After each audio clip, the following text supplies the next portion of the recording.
Det er Martin fejler om Android. Jeg er tilbage med en ny videoanmeldelse, og den her gang er det en HTC Flyer.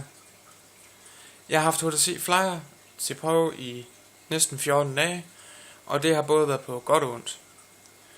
Det første jeg vil starte med, det var da jeg fik pakken og åbnede den op og så hvad det var indeni. Der tænkte jeg egentlig bare, den er lige til min størrelse, altså selve størrelsen på enheden her. Men da jeg så fik den i mine hænder og kunne mærke, hvor tung den rent faktisk var, der må jeg sige, der faldt min førstehandsindtryk altså virkelig drastisk. Til at den er så lille, hvis man kan sige det på den måde, så synes jeg altså, at den er for tung. Men igen, det er stadigvæk en utrolig kvalitetsbevidst enhed med alubagbeklædning her bagpå, og skærmen er også 100% godkendt. Men jeg vil også lige prøve at vise jer lidt om, hvordan man kommer til SIM-kort og microSD. MicroSD, slotten den sidder her, og SIM-kort sidder her.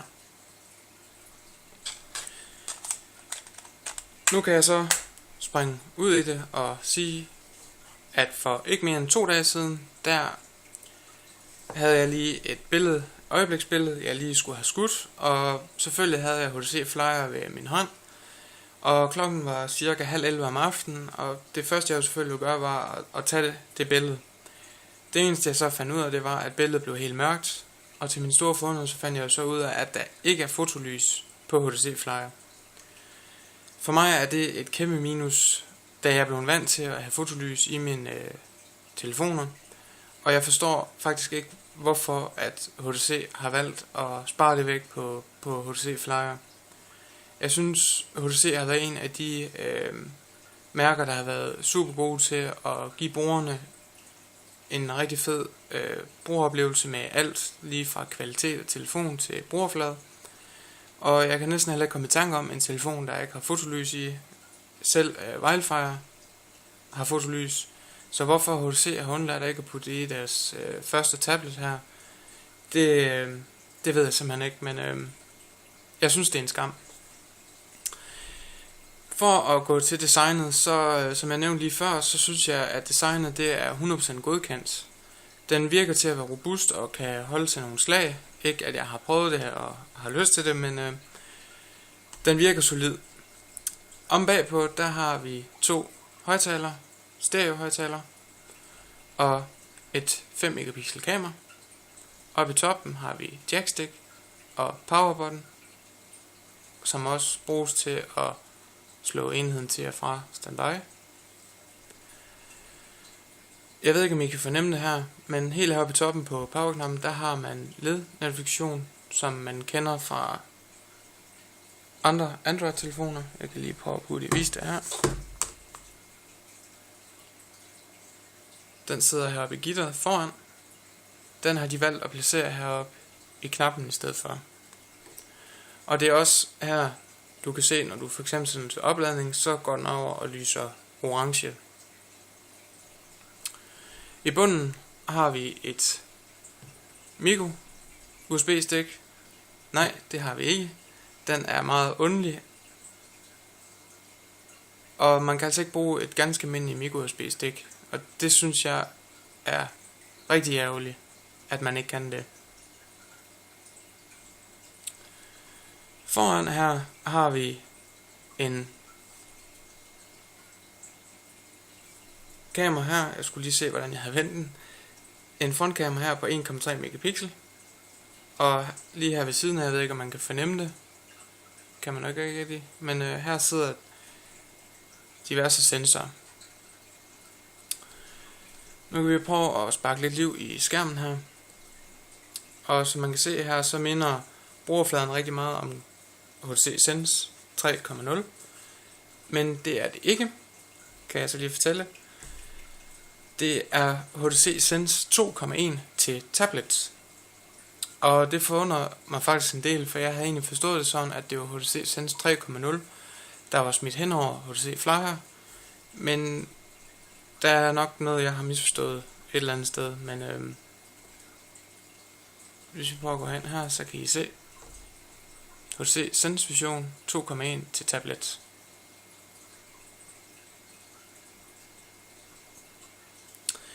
For at fortælle lidt om den daglige brug af enheden, så vil jeg starte ud med, at for mig har det været rigtig mange opture, men der har også været lige så mange nedture desværre. Enheden i sig selv er utrolig brugervenlig. Opsætningsguiden den var utrolig brugervenlig, altså den hjalp jo, ligesom man kender fra andre HTC-telefoner, med at opsætte Facebook, e-mail og alt, så man er klar til at bruge den inden for rimelig kort tid. Det eneste, jeg synes, der har været en skam, det er, at jeg kan prøve at vise det her. Jeg tror egentlig, den er i sit dårlige humør lige nu. At den er meget sløv nogle gange til at registrere.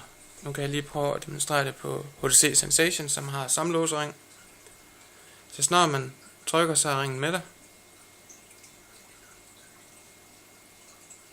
Og det er altså ikke den helt samme oplevelse, jeg får med HTC Flyer. Jeg synes, der er rigtig mange ting, som enten skal kræve tænkepauser, eller det er ligesom om det hakker lidt i det. Og det synes jeg virkelig er en skam, til at det er en 1,5 GHz processor, der ligger i maven på den.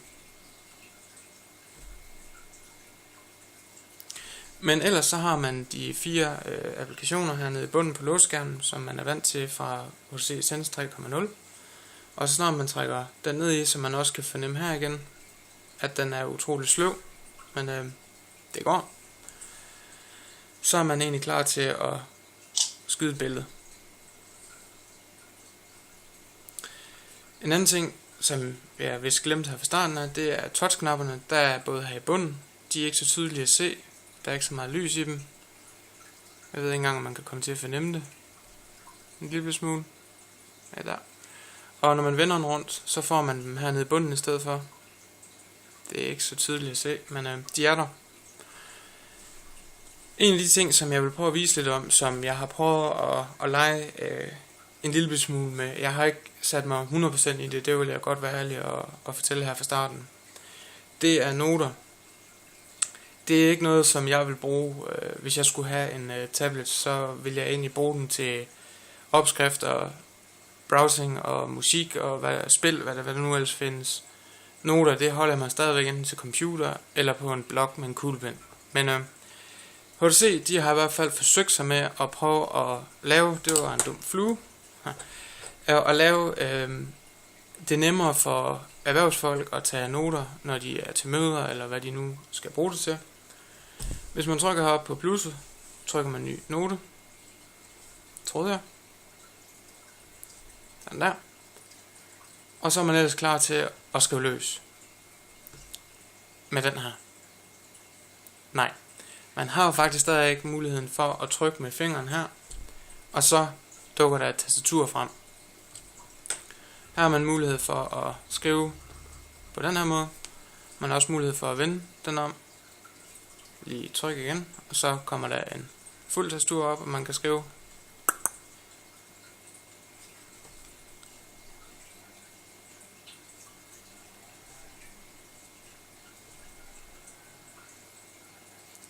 Eller man som HTC her har forsøgt, og at man kan skrive med hånden, ligesom man kender fra en kuglepen.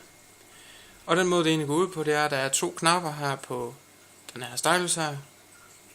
Og når man bare kører, så skriver den. Hvis jeg nu vil slette det der sad jeg virkelig i lang tid og undrede mig over, hvad det lige jeg gør her. Og det skal siges, jeg kørte ikke den vejledning igennem, som var i starten. Der er faktisk en rigtig god vejledning til, hvordan man starter med det her, hvordan man bruger det og kommer godt i gang. Jeg var hardcore og kunne springe lige direkte ud i det. Men må ty tilbage til den videoguide, der var. Hvis man klikker på den øverste her i hvert fald, så kan man holde den på, og nu er den så slet i stedet for. Slipper jeg knappen her igen med det samme, så vil den skrive. Hernede i hjørnet kan man vælge, hvor stor stregtusinde skal være, og også hvor stort viskelader skal være. Lidt det samme som man kender fra eventuelt Paint. For at få den menu væk, så skal man klikke på den her nede i hjørnet. Den kan man ikke trykke på med en finger. Man skal bruge den her stylus her til at få den her menu frem og tilbage. Og her har man nogle forskellige indstillingsmuligheder. Blandt andet hvor tyk det skal være, når man skriver. Man har også mulighed for at vælge, hvilken det skal være her. Af de forskellige fyldepind og kuglepind og tus og hvad der nu er. Og her har man også mulighed for at vælge forskellige farver.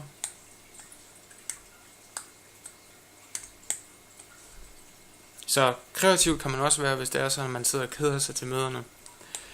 Men nu prøver jeg lige at slette det hele her igen. Og gå ud. Når du skal bruge Noter første gang, så beder den dig om at lave en konto, som bliver tilknyttet til din Gmail. Så det synes jeg, det er et kæmpe plus, at man på den måde har det hele samlet på sin mail. Jeg kan da selvfølgelig lige vise her, hvad jeg lavede her forleden dag, hvor jeg sad og kedede mig.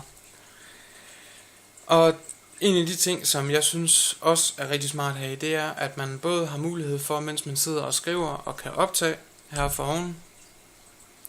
Jeg kan selvfølgelig lige prøve at hurtigt demonstrere det.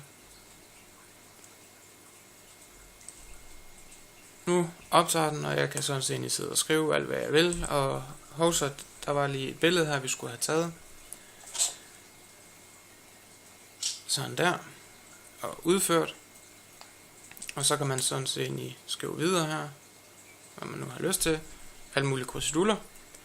Og når man så engang er færdig med mødet, og man har skrevet, og alt man vil, jamen så har man egentlig både optaget, hvis det har været muligt, og man har også siddet og taget notater selv. Og det kan vi lige prøve at starte heroppe. Nu optager den, og jeg kan sådan set sidde og skrive alt, hvad jeg vil, og hovsa, der var et billede her, vi skulle have taget. Sådan der. Og udført. Og en af de ting, som hvis I lå mærke til her, hvis vi lige prøver at gå tilbage og afspille her.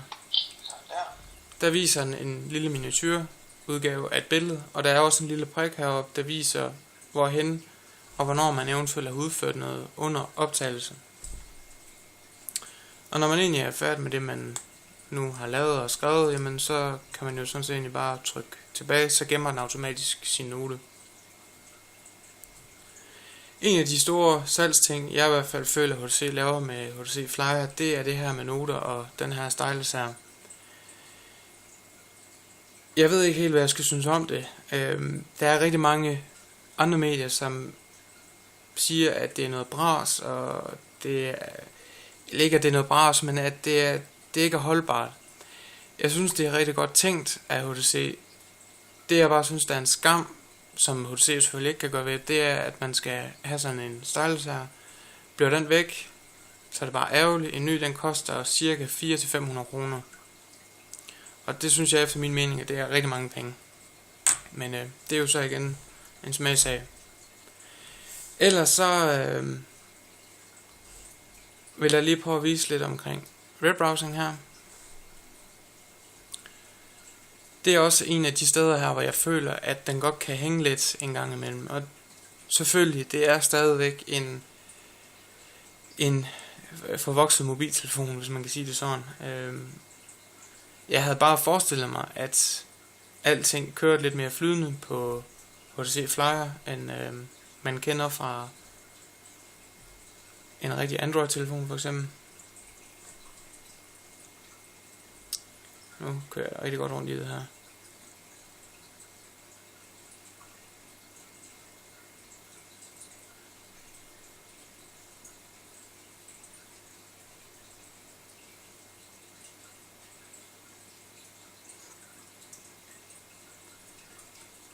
Der var den. At den kan til tider være lidt sløv. Andre gange så har den nogle super gode dage, hvor alt det bare kører som det skal. Og det er jo selvfølgelig rart, når alt det bare